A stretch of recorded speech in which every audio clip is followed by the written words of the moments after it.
Coming up on tonight's UAP News Show. The Imminent Countdown with Lue Elizondo. An update on David Grusch's lawsuit. Does Congress know about Jim Segalas MUPAS study? Danny Sheehan weighs in. A new UAP reference guide. And the 8-8 Lionsgate Prop Circle sighting. Hey there, beautiful souls. It's your girl, Allie. We are back at it again for another episode of UAP Society's weekly UAP and UFO news show. I'm stoked to get started, so without further ado, Justin, say hey. Greetings, cosmic enthusiasts. It's Justin here. Let's dive right in. Up first, the Imminent Countdown with Lue Elizondo. As you probably already know, Lue Elizondo's highly anticipated book Imminent is due out August 20th, which is less than 10 days away. I can't wait. I can't wait either. The hype is building, and so are the teasers. In this next clip, we get to see a new Imminent trailer and hear a sample of the audiobook narrated by none other than Lue himself.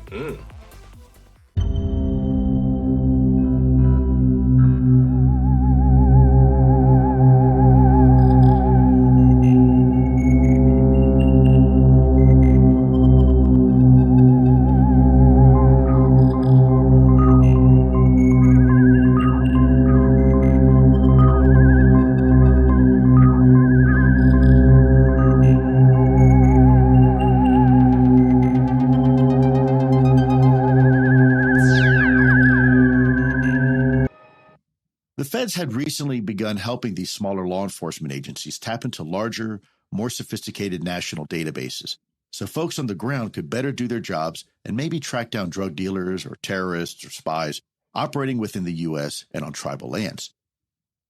At the time, I had a large corner office in a building the Pentagon rented in Arlington, Virginia. Among other things, the building housed various departments of Boeing Aerospace, including Phantom Works, the division that is charged with dreaming up Boeing's future technologies. My 11th floor corner office looked out at the Pentagon. In the distance, I saw the Capitol, the Lincoln Memorial, the Washington Monument, and the White House. My furnishings imbued my office with a distinctly nautical air. My family and I lived on Kent Island, Maryland, a small fishing community in the middle of the Chesapeake Bay. I entered the world in Texas, but I'm a Florida boy at heart, long drawn to the mysteries and beauty of the sea. Fishing, scuba diving, seeing the sun glinting off the waves, those were my guilty pleasures. My wife Jennifer and I tried to be on the water every weekend, if we could swing it. Since I couldn't be on Kent Island all the time, I figured I would bring Kent Island to my office. So, yeah, I thought that was a pretty cool little preview of his the audiobook version of his book, where Lue Elizondo actually is reading the book himself. Right. And he said that Christopher Mellon recorded the foreword that he wrote for the book as well. So we get to hear from both of them. Yeah, I think that's pretty cool, actually. Yeah, very cool. Mm-hmm. And the hype is just continuing to build. I don't think it's going to go away anytime soon, because the hype is building up to the book. And then once the book comes out and everybody reads what's in it, then the hype's just going to be like, oh, yeah, yeah. Everybody is going to be talking about this book. For sure. Absolutely. I mean, we're definitely going to be talking about it, Yeah. I think there's going to be a lot of content about it too. Like, I think all the other UFO podcaster people are going to be like eating this up. So it's definitely on the loom. We are recording this on the 11th. The video will probably be out on the 12th, and the book's due out on the 20th. So we're literally we're on a countdown, guys. We are on a countdown. It's making me think of Post-Disclosure World. A lot of people know him as UFO Jesus. He is doing a literal countdown every day on Twitter. Yeah. Right. He puts out, playing his little flute. Yeah. It's pretty cool. Cute. I love it. Absolutely. Yeah. I'm so excited for this book. I really am. Why? What's got you most excited? Just all the information, the hype, okay, so I feel like this book is going to start a chain reaction, hopefully, that's going to get some real legislation pushed through, Okay. I mean, I really hope that ends up happening. And that's basically what Matthew Pines has said in a very matter-of-fact kind of way. And if you guys missed last week's show when we did the whole calendar 2024 countdown anticipated, that type of thing, definitely go and check that out. Yeah. But yeah, so this book is supposed to be the catalyst to start a lot of, spontaneous reactions after that. It's supposed to be the book comes out. That'll be like the big catalyst reaction. And then from there, you'll see the ripple effects of all these other things coming out. So I'm here for it. Right. And I'm also looking forward to the new revelations that are going to come you know, from Lue Elizondo spilling the tea a little bit, you know. I think, I mean, we've seen a really substantial preview, you know, with the leak, and what was in there, you know, was pretty remarkable. You know, it was a lot of information, and I can't wait for the rest of it to come out. You know, I mean, I can only speculate and imagine on what else is going to be revealed, you know, and what other insights, you know, we're going to gain from the book. So I'm really looking forward to it. Same. And we're going to be talking about it again. I think it's like in 2 stories from now. So table that idea for just a moment. But what do you guys think? What kind of insights and revelations and new information is going to be revealed when this book comes out? If you haven't ordered your copy yet, what you waiting for? How do you think this book is going to affect the UAP conversation? Let us know in the comment section below. All right. And up next, an update on David Grusch's lawsuit. 2 weeks ago, we did a story called David Grusch, $2.5 million lawsuit, in which we informed you of the lawsuit that David Grusch has filed against the Loudoun County Sheriff's Office for releasing his records last year following the UAP hearings. Well, we told you we would keep you updated, and here we are. A tweet from Signal Intelligence says, David Grusch versus Sheriff Michael Chapman lawsuit update. The Loudoun County Sheriff is seeking the dismissal of a lawsuit filed against him by David Grusch. The lawsuit stems from the release of an incident report detailing Grusch's detention and mental health evaluation after an emergency custody order. The sheriff's main argument for dismissals are, the lawsuit lacks a valid cause of action and fails to state sufficient facts to warrant relief. The sheriff argues that the lawsuit is procedurally flawed and that Grusch's claims are not supported by the law or the facts of the case. The sheriff is entitled to sovereign immunity. The sheriff contends that as a high-ranking government official, he is protected from liability in this matter. The Virginia Freedom of Information Act does not provide a private right of action for monetary damages. The sheriff argues that the remedies available under FOIA are limited to seeking court orders, not monetary compensation. Grusch's claims of gross negligence and willful negligence are not supported by the evidence and do not meet the legal standards for such claims. The sheriff asserts that these claims lack a factual and legal basis. Wow, so they're really going to try to fight this.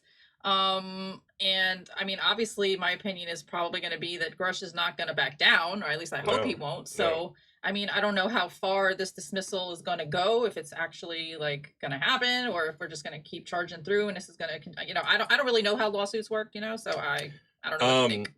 Yeah, so I feel like what I just read was a lot of legal mumbo jumbo, so to speak. You know, I mean, so those are the arguments that the sheriff is coming back with.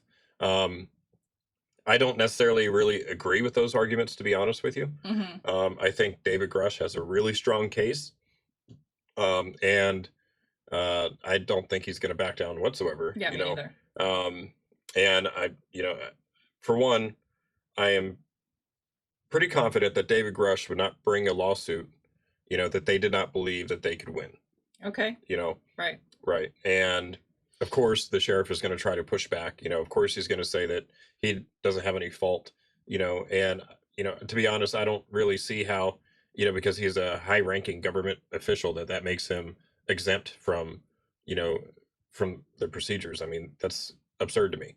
Yeah, I don't know. I don't know. I mean, but I'm not a lawyer, so I don't know. You know, what do you guys think? You know, do you think is counterclaims have any merit? You know, do you think Grusch's claims are strong enough that he could actually win this lawsuit? I guess we shall see. And if there are any more updates on this story, of course, you know that we will be here to give them to you. And if you'd like to check that tweet out for yourself, the link can be found in the video description box below, along with all the other sources that will be featured in the show in the order that they appear. So make sure to check that out. Next on the docket, does Congress know about Jim Segalas MUPAS study? Danny Sheehan weighs in.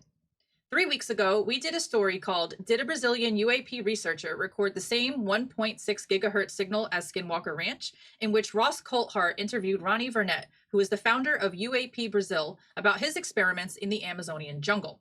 We tied that story in with the study that Jim Segala and Carl Crusher are doing with the MUPAS device. Well, this week, the topic of measuring signals and frequency directly correlated to anomalous phenomena has come up again, and we would like to share that with you. A tweet from fellow UAP Society Mod B says, in case anyone has missed it, this study validates UAP and anomalous phenomena via MUPAS devices in a 3-year study that documented 22 times gamma radiation and 10 times RF bursts in proximity to documented anomalous phenomena and corresponding anomalous health injuries. He was also able to tell through statistical data which participants had indigenous genetics, hinting how not only does our brain act as a filter to the way one perceives and interacts with the anomalous phenomena, but also our genetics do as well. Engineer physicist Dr. Jim Segalas started off at Puthoff's Institute in Advanced Studies in Austin and also worked with OSAP and BAST studies. In this next video, we hear more about Jim Segala and his MUPAS device, the results of phase 1 of the study, and learn more about phase 2 that is currently underway. Good morning, Anna. At long last, we have some scientists who are able to demonstrate good science to prove anomalous phenomena is potentially real. That's the significance of what Dr. Jim Segala tells me on this week's Reality Check. Yes, and Dr. Jim Segala, he's been featured on the hit show Skinwalker Ranch, which a lot of our viewers are familiar with. What are some of the otherworldly reports he's actually been able to verify with that proof and evidence? Well, a lot of it is it's very clever. A lot of people were reporting phenomena. And one of the great dilemmas is the debunkers always say, where's the evidence? How do you prove this? And so what Jim conceived was a system where he set up a system of sensors called MUPAS, which are essentially looking for all the kind of different things that might happen during anomalous phenomena. Gamma radiation, electromagnetic radiation, gravitometers, changes in gravity.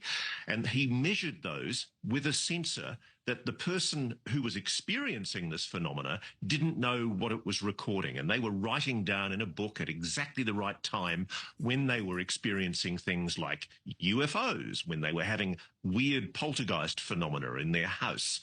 And the incredible thing that Jim has discovered, which I think is potentially very scientifically significant, is that he was able to predict with an incredible accuracy of 4.8 sigma, which is a very high degree of accuracy, when these anomalous events were going to occur based on what the signals were showing in the sensors that he'd set up. And we've done this for quite a bit of time now. And I think at this point, we have over 600 instances where we have something verified out in the environment that we recorded either video or seen through, cell phones or something like that. And at the same time, recorded something with the equipment that allowed us to correlate those two together.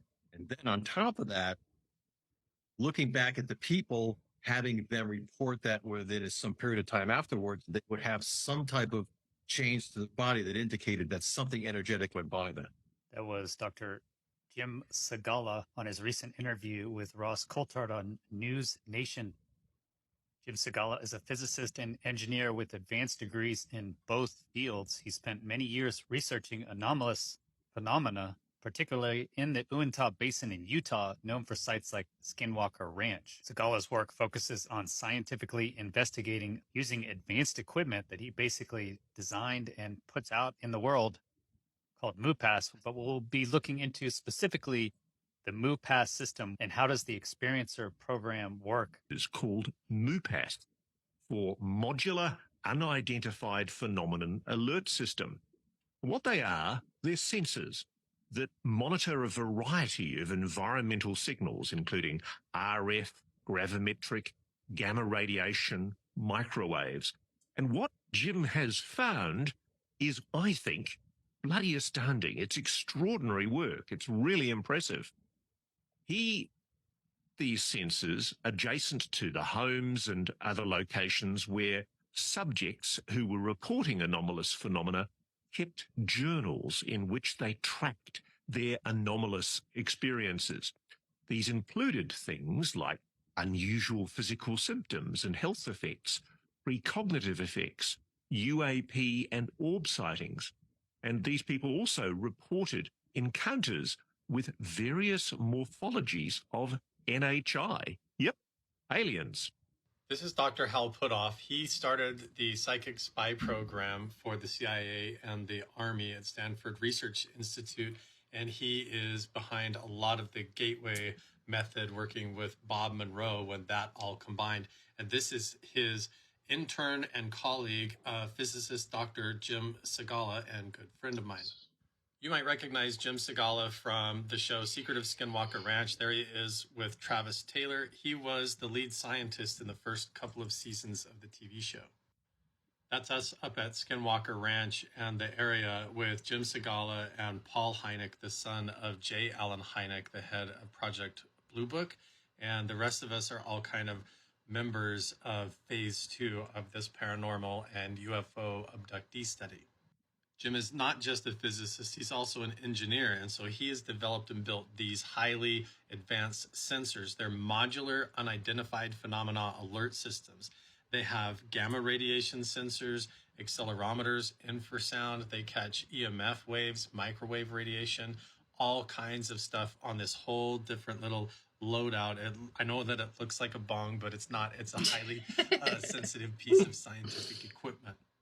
So for example, when I go to bed at night, and let's say I wake up at 3 a.m. and I'm having a sleep paralysis episode, my body's paralyzed, I can't move.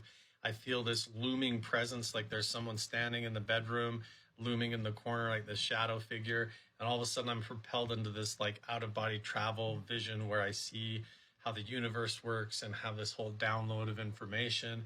And then I'm like coming back into my body and I'm in the bed full of static electricity. And here's where it gets cool, because that sensor and that device actually catches the moment that that occurs. And even though the sensor is in another room in my house, I wake up from that event, I can record it into a journal, and his device actually catches and spikes in gamma radiation and microwave radiation at the exact same time as the phenomena. If you're still here, that means you're interested in this, capturing data that correlates with actual paranormal phenomena and abduction type experiences. And so stay tuned. Here is part of an interview where Jim goes over a lot of phase 1 of the study up and around Skinwalker Ranch. Here you go. People kept asking me, what did you do for your study? So it was a 3-year study, and the whole idea of the study was to determine if there was physical evidence of a signal that prompted the sensations that you get when you experience, which means that you're not getting these things concurrently. It's not being manifested within your head. It's not something you're making up in your head. It's something that you're being prompted to envision.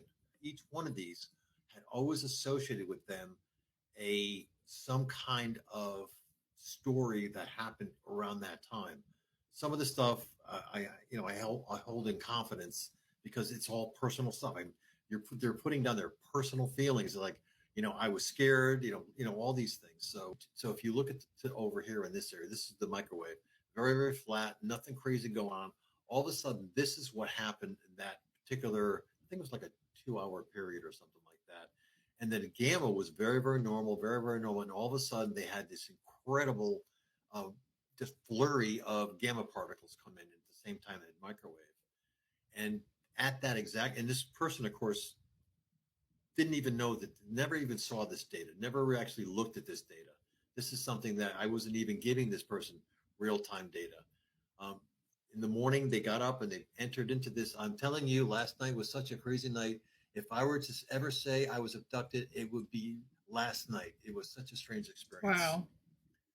Another one that had very, very large microwave signals, very, very large microwave signals, where normally this is just, blah, very, very boring.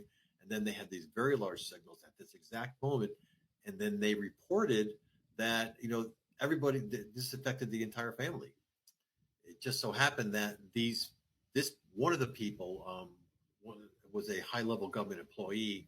He had, prior to this, called the FBI looking for, because he thought he was being very, very paranoid at home. He thought somebody was following him, so he actually contacted the FBI.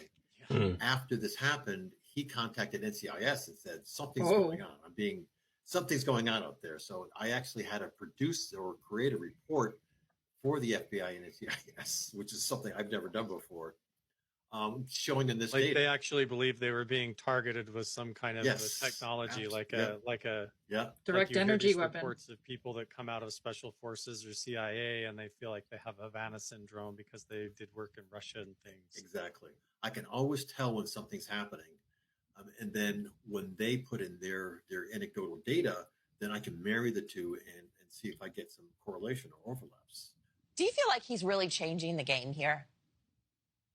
It is quite dramatic, Anna. I find the evidence that Jim's gathered, he's a really good, solid scientist. He's exactly what's needed in this area, because everybody always whines, where's the data? Where's the empirical evidence? He's not wrong. Well, here it is. And what he's saying is that there is a definitive link between reported anomalous phenomena and what he is picking up on his sensor systems. And the interesting thing, Anna, it's not just people like Jim that have been looking at this. After he did his research, the Defense Department conducted a secret study, and they looked at this phenomena very, very seriously indeed. So whatever the government says about UFOs or paranormal phenomena, it's taking it very seriously indeed. Yeah, it's starting to make more headlines too. So I hope you guys enjoyed that TikTok video from Carl Crusher. It had a lot of different people in there. We heard from Ross Coldhart. We heard from Chris Lato. We heard from Carl Crusher himself. We heard from Jim Segala. So there was a lot going on and a lot of information. So I hope you absorbed it. And also to add some context to it, the video description of that video has the following information that I would like to share with you guys. It says, Ross Coldhart is on News Nation to discuss our modular unidentified phenomenon alert system to capture evidence of UFOs and paranormal encounters. I am an official test subject in phase 2 of the study that involves people who live and work near Skinwalker Ranch and other locations, including Native American reservations. Next, what I'm about to read is a little blurb from the transcript of the interview between those guys. And this is where Jim Segala is specifically talking about how Native Americans and indigenous folks seem to be very, very, very sensitive to this subject and to this phenomenon in general. So replying to the sightings of dogmen and shadow people, Jim Segala says, quote, the people that were in our study were Native Americans, and they are the most profound. They had the most sensitivity to this, so they produced amazing data. I don't know what your experience has been, but this is incredible. When they actually get to the point where they will give you their narratives of what happened, that's exactly the language they use. And when you put equipment next to them and they actually have this happen simultaneously with changes in the environmental signals that are being recorded into some kind of a device like we have, then you know you're not making it up. This is something that actually happens, end quote. So again, this is just going to show how the MUPAS device is really providing the scientific data that everybody wants. And I really love the point that's being brought out in this about how the Native Americans are super uber sensitive. Like they're on a whole nother level of being able to experience, perceive, and interact with even this phenomenon.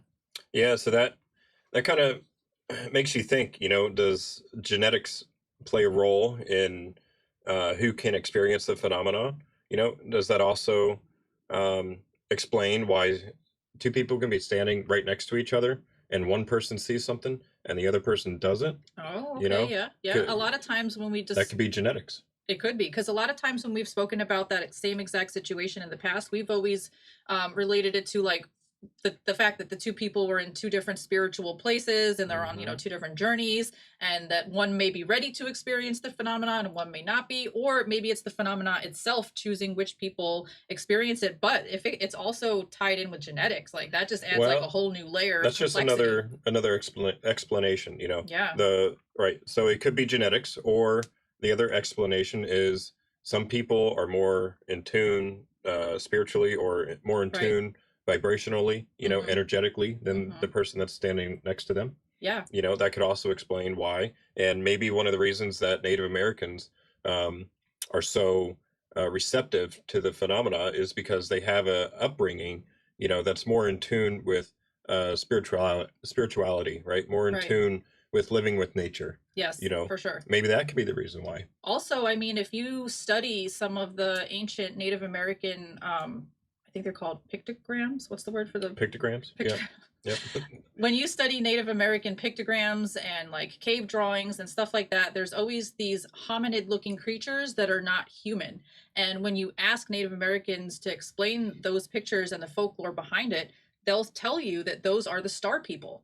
And who the heck do you think the star people are? I mean, they even credit the star people with teaching them how to agriculturally farm corn. And that is the crop, the staple that like got their people through. So, I mean, if they're descendants of the star people and they have this like extra sensory ability to perceive the phenomenon, I just think that's a really cool, you know, me with my murder board people, all the pins on there, and you start putting the red string between. I really like the red string line that correlates Native American genetics to their connection with the star people, to their ability to perceive this on an extra sensory level. Yeah. It's very interesting, I will say. Yes, you know? for sure. Yep. So in addition to all that, Danny Sheehan recently participated in a 2-hour-plus Twitter talk space, where he discussed a variety of UAP-related issues. In this next clip, we will hear again from our friend B as she asked Danny what Congress knows of all this. So I think now we're going to go to B. What's up, B? Good evening, Tom and Danny. I don't know if you can hear me or not. I can hear you. I actually have two questions. My first one, I threw up some links, Danny, of the research that Jim Segalas did on the Unidentified Basin of anomalous phenomena and Havana syndrome.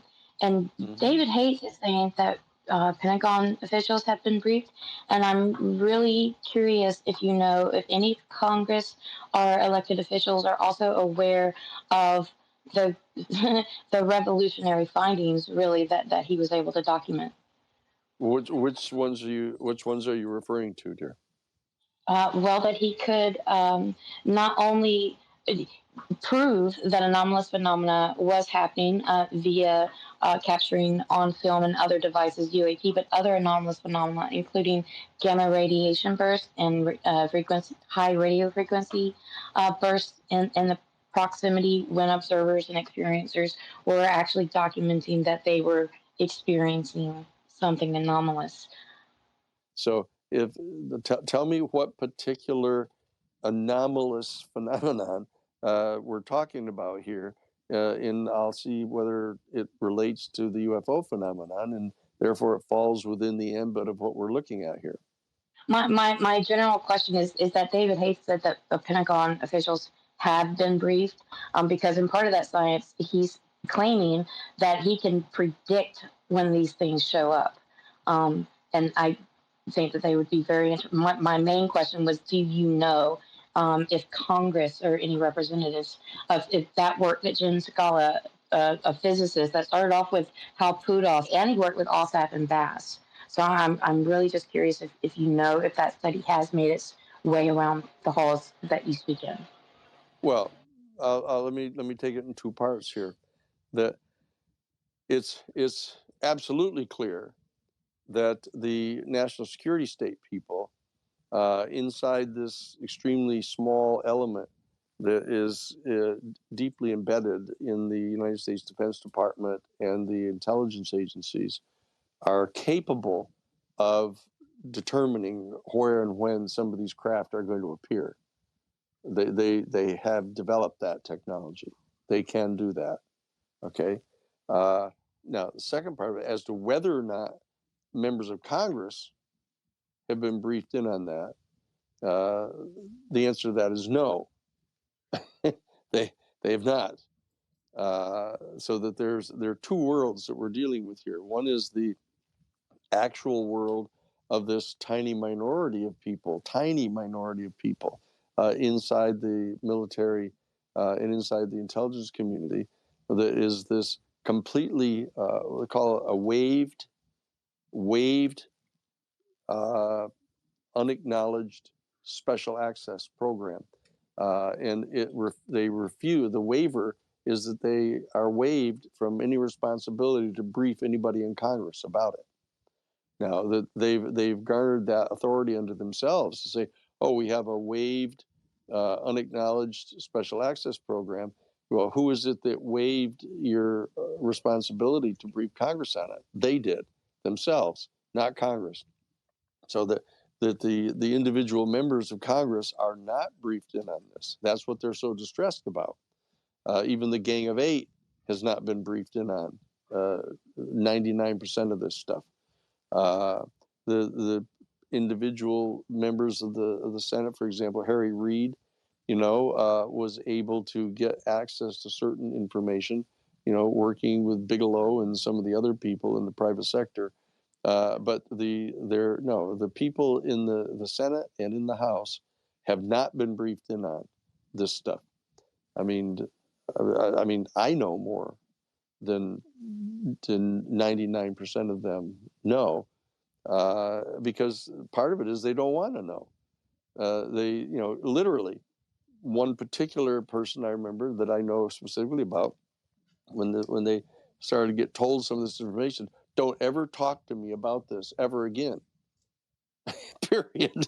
They just don't want to know, because they know that there is a level of secrecy around this information, and that the authority has been taken unto themselves, the people who possess these secrets, to utilize and deploy lethal force to stop other people from knowing about this information.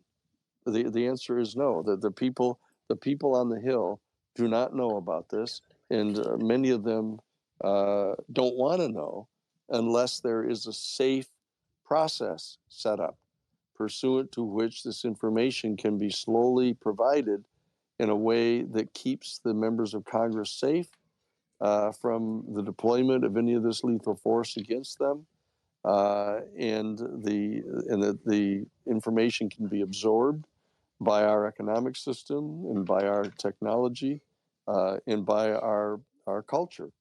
That's what they're trying to do right now. They're trying to set up some sort of a safe, effective set of protocols pursuant to which this information can be conveyed to them in a way that is safe, not only for the culture, but safe for them personally. Okay, so I'll be honest, I don't think he quite understood exactly what she was asking. Yeah, I don't know if he didn't understand what she was asking, or if he's just not familiar with the study, because while he did give us an answer, he didn't really answer what B was asking. Because B was asking, look, does Congress know about this MUPAS study? Are they aware of what Jim Segalas is doing and what he's finding? And because somebody apparently said that the Pentagon has been briefed on this. But yeah, I don't. So there's a couple distinctions that I would like to make. One, Jim Segalas' study is not classified. It's not government information, that that needs to be disseminated through some type of secure process, right? That's what Danny Sheehan was just saying. He was going on about how there needs to be a secure process in order for Congress to be briefed on some of this information, that we already have. Jim Segalas' study is not classified. It's not part of the government. He's not doing this as part of some government study, so I don't really think he quite understood her question. But that just goes back to, does he know about Jim Segalas specifically, and does he know about this study specifically? Right. I wish he did answer more specifically towards the MUPAS study. However, he did bring up two good points that I want to highlight from his response. The first one is the fact that he says the government has the technology to identify and shoot down UAPs. He said that. Yeah. He said that. Okay, so there's that. I think that explains, I think that's what happened in the Roswell incident, and possibly Kingman. Also. Jonks. Yeah, she's been saying jonks lately. I don't know if anybody who's live during the vetted YouTube chats will know what the heck jonks is.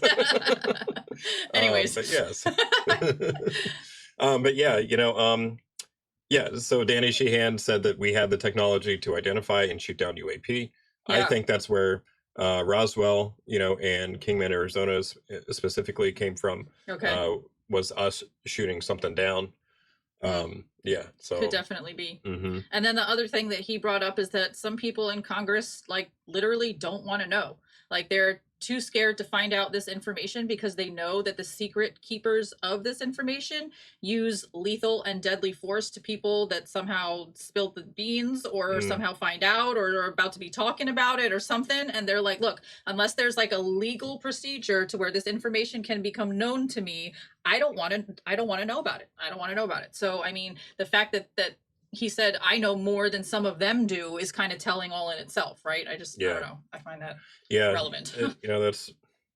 That sucks. That really does. Why would you not be more inquisitive? Why would you not want to find out about the true nature of this reality that we found ourselves in? Yeah. I mean, I don't know. To me, it's absurd not to even think about it, or to just not even want to hear about it because you don't even want it brought into your awareness. Well, some people are comfortable in the little boxes they built around themselves. And, if that's their journey, then that's their journey. However, the rest of us want to know what the fuck's going on. Yeah.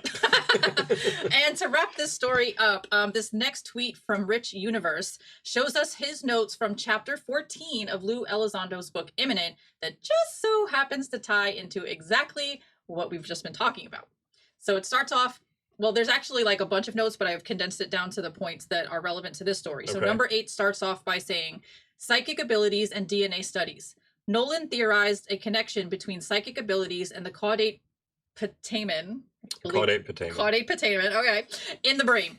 DNA studies aim to identify genes linked to enhanced intuition, psychic ability, and possibly UAP attraction. I wonder if any Native Americans were a part of that study. It'd be good to know. Yeah. Number 9 says genetic causation. Arguments for genetic causation included historical instances of premonition and second sight in various cultures. Shamanism and the use of psychedelics in indigenous traditions were viewed as ancient abilities rather than supernatural phenomena. So again, see, these indigenous folks just understand that this is a natural part of the human condition, and they work with plant medicines to bring on, induce, enhance, whatever you want to call it, these types of experiences, whereas the Western culture is like, that's a devil, you can't do that, and they just like shut it out, And just a little bit of clarification. This is my first time seeing these 3 notes, so I had no idea that she was about to read that.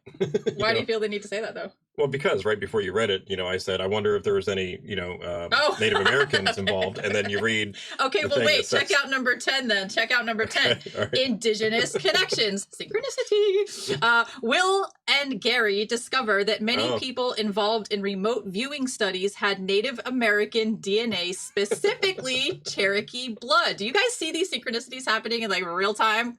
Pay attention. This connection suggested a deeper link between genetic heritage and remote viewing abilities, or UAP encounters. Very cool. Star people. Wow. Star people. See, I'm so excited for Lue's book. Me too.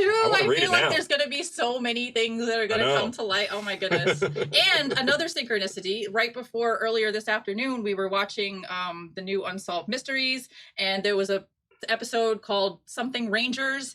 The Navajo Reservation Rangers. I think that's what it was. Reservation Rangers. And it was basically about Navajo Native Americans who were specifically on a police team to go investigate paranormal activity. And they had everything from like Bigfoot to skinwalkers to shadow people. And again, this phenomenon is not necessarily like isolated to these communities. It just so happens that these communities are more hyper aware or hypersensitive to it, and they're able to like perceive it more.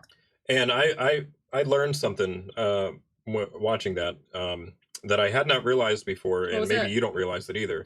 The term skinwalker, right? Everybody has heard about Skinwalker Ranch, but I never really understood where the term skinwalker came from. And it came from this Native American lore that there are beings or people that can shapeshift into other animals, right? As long as they have the skin from that animal. So it's like if they have a DNA sample of a creature, they can turn into said creature. Which were skinwalker, so if you have a bunch of different skins, anyway, that's where the term skinwalker comes from. And I had an epiphany, and I was like, whoa, okay, cool. Now I understand. Light bulb moment.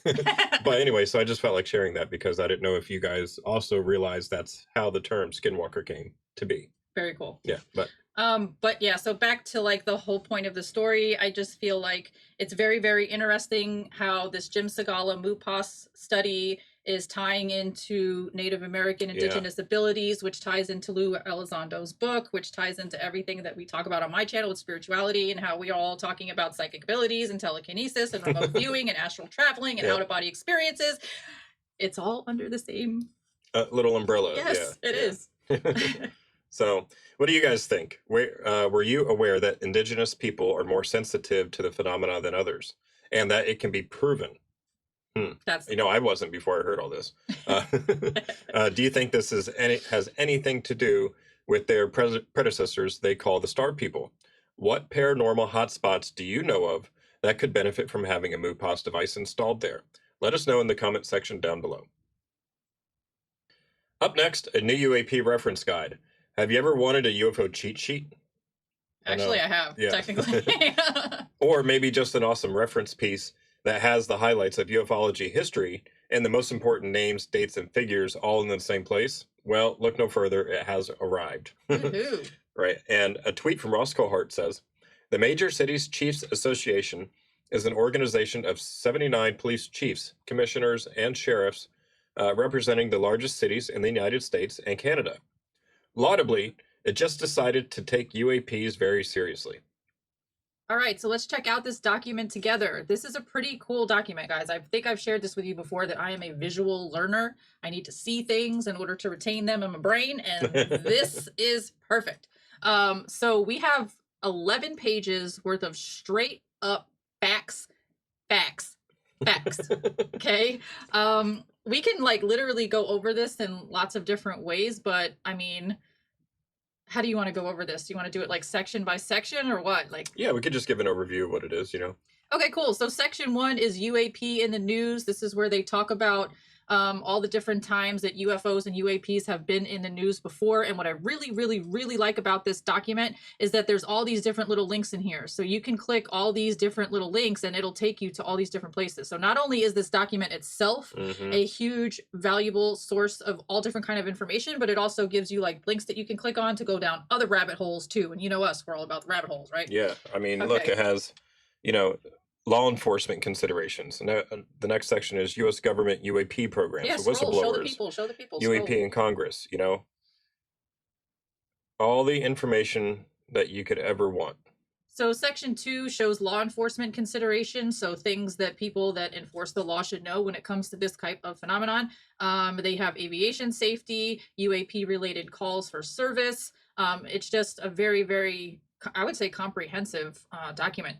Section 3 is U.S. government UAP programs, and it gives you a literal timeline from the 1940s all the way up until, I think the last thing on here is 2023. Yeah, 2023 right here. So look, it talks about the Project Saucer. It talks about the Roswell incident with links. It talks about Project Twinkle, which I had never even heard of before. It talks about the Project Blue Book, all different kinds of things. And again, it goes all the way down until the present with links included. Section 4 talks about whistleblowers. It mentions the US UAP hearings. And like we showed you guys last week, starting in the fall, we should have new UAP hearings. So that's cool. Hopefully they'll update this document when that happens. Is there anything sticking out to you over here?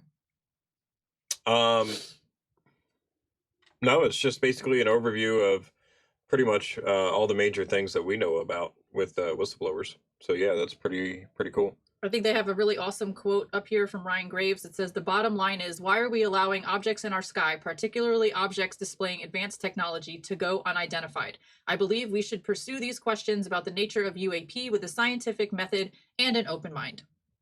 Section 5 talks about UAPs and Congress. It goes into the different laws and the different things that are going on. And down here at the bottom, it mentions the UAP caucus, and it gives the name of all the people that are in there.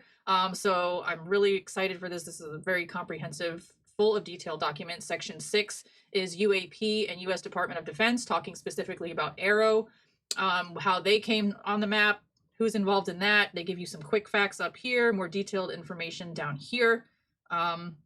Section 7 is other U.S. government and international reporting. So it goes into details about UAPs involving Canada, France, how they deal with their stuff, how UK deals with their stuff. It gives you all different kinds of links and information down here. It even gives you some stats and figures. Section 8 talks about UAP and NASA. And it gives you this team report of conclusions. That was a big nothing burger when they presented it to us. That's right down here. This big fat nothing burger. You guys can munch on that if you want to. Yeah, and that's where the Bart Simpson balloon came from. Oh, yes. Yeah, it was Mark the Kelly. Good old Bart Simpson balloon comment. We love that. We love that. Section 9 is UAP and the FAA. talking about how this affects aviation. You want to go into that since you're in the field? Yeah, I mean, so Ryan Graves started the Americans for Safe Airspace group, and if you haven't heard about that, I would definitely go and look that up. But yeah, you know, FAA and UAP reporting, you know, if you see something and you're a pilot, you know, please report it. You know, don't be nervous. You know, Right. I mean, the stigma is coming down, Mhm. and yeah, we need reports. We need people to stand up and say what they're saying. Just because you see something doesn't mean you're crazy. Right. I mean, it says right here, the FAA finally admits its documents reports of unidentified aerial phenomenon. So there's that. Let's move on to section 10, which is UAP reporting mechanisms. So it goes into all the different ways that you can report these kinds of things. Talking about National UFO Reporting Center, National Aviation Reporting Center on anomalous phenomena, and then it goes into all these different things on the side over here.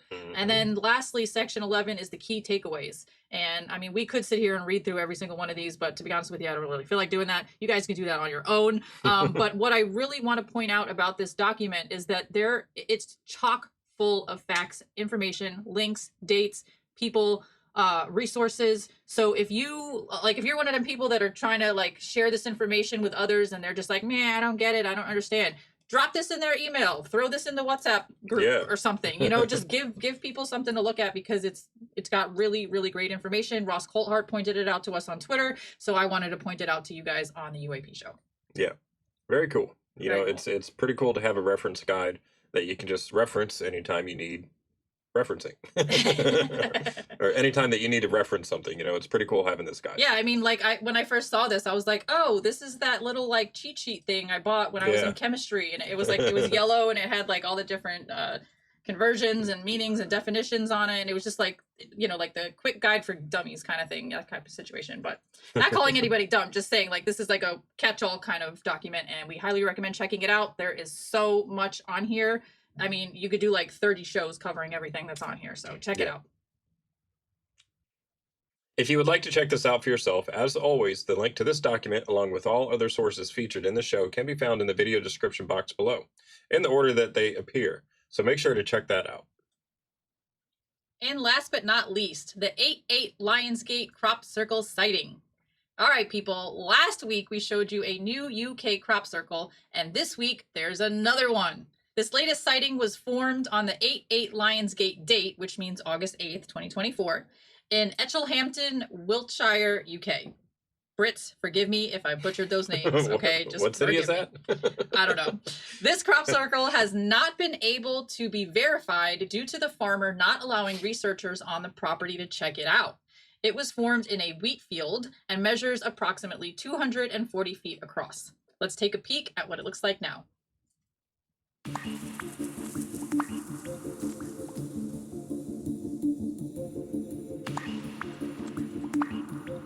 I love how you can see the wheat like moving as the wind blows over it. You see it looks like waves.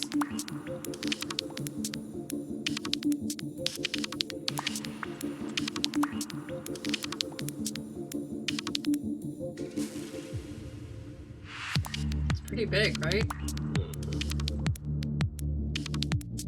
It's like a flower almost. I wonder what it means, man.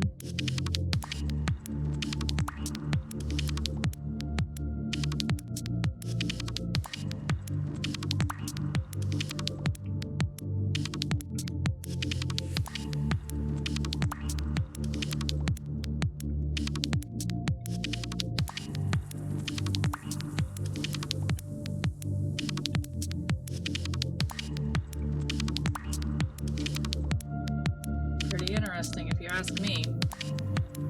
Pretty interesting. So what do you guys think? Pretty interesting, right? Yeah, I mean, I think it's a little bit sus that the farmer doesn't want people on the property. However, I could see the other point of that argument too. You know, that if a crop circle suddenly appeared, you know, in your crop, you know, you probably don't want a bunch of people, you know, treading on your land anyway. Right. I mean, You know, I some don't know. farmers are open to people coming onto the property and inspecting it and taking samples and doing research and stuff like that, and other farmers are like, I don't give a crap what you guys feel about this. It's my property and you can't come on it. So, I mean, you know, it is what it is. At least we can get drones overhead and get a peek at what it looks like, right? You know, I'm going to reserve, I guess, judgment on whether or not this crop circle is legitimate, simply because we don't have enough data on it. Yeah. You know, we looked and we weren't able to find that much data on this particular one. It does look like an interesting design. Sure. You know, it is very pleasing, you know, to look at, but you know, we just don't have that much information on it. You know, maybe the reason that we don't have that much information is because, you know, the farmer's not letting people on the property. That is the you know, that is the reason. Yeah. Anyway, if I guess if you know of any other information about this particular crop circle or any other crop circles, you know, join our Discord and share your thoughts with us on the Discord. Absolutely. And an invite link can be found in the video description box below, to make sure to check that out and join. And when you do, tag us and say what's up. Yeah, we're in there all the time. Yep. And that concludes this week's UAP Society's weekly UAP and UFO news show. Thank you guys so much for hanging out with us. And while you're here, please do us a favor and smash that like button, click subscribe, ring our little notification bell, drop a lovely comment down below, and share this video with your family and friends to help us spread the good word. Let's raise the collective consciousness together in unity. Right, much love, peace, and namaste.